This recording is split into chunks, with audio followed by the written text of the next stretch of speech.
بسم اللہ الرحمن الرحیم۔ میرے عزیز بھائیوں، آج ہم حدیث نمبر 37 کو پڑھیں گے۔ حدیث نمبر 37 میں کی مہاجر گناہوں کو چھوڑنے والا ہے۔ حدیث یہ ہے: والمہاجر من حجر الخطایا والذنوب، والمہاجر من حجر الخطایا والذنوب۔ ترجمہ: حقیقی مہاجر وہ ہے جس نے تمام گناہوں کو چھوڑ دیا۔ حقیقی مہاجر وہ ہے جس نے تمام گناہوں کو چھوڑ دیا۔ تشریح میں کچھ اس طرح کہا جا رہا ہے: اس حدیث میں فرمایا گیا کہ مہاجر وہ ہے جس نے ان تمام چیزوں کو چھوڑ دیا جس سے اللہ اور اس کے رسول نے منع کیا ہے،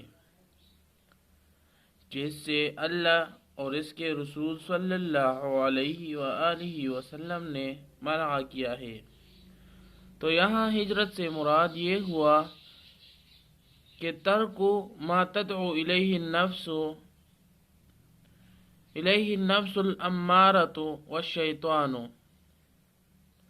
کہ چھوڑنا ہے ہر اس چیز کو جس کی طرف نفس امارہ اور شیطان دعوت دیتا ہے۔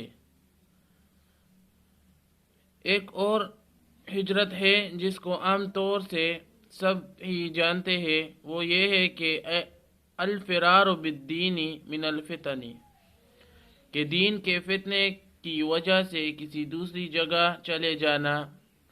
اگر غور کیا جائے تو یہ دوسری ہجرت کا سبب بھی اول والی ہی غلط بنتی ہے، یعنی وجہ بنتی ہے کہ آدمی کو گناہوں میں پڑنے کا خطرہ ہوتا ہے اور کوئی طریقہ نہیں ہوتا اس سے بچنے کا، یعنی کوئی طریقہ بھی نہیں ہوتا اس سے بچنے کا، تو وہ دوسری جگہ ہجرت کر جاتا ہے تاکہ احکامات خداوندی کی پیروی کرے اور اپنے آپ کو گناہوں سے محفوظ رکھ سکے۔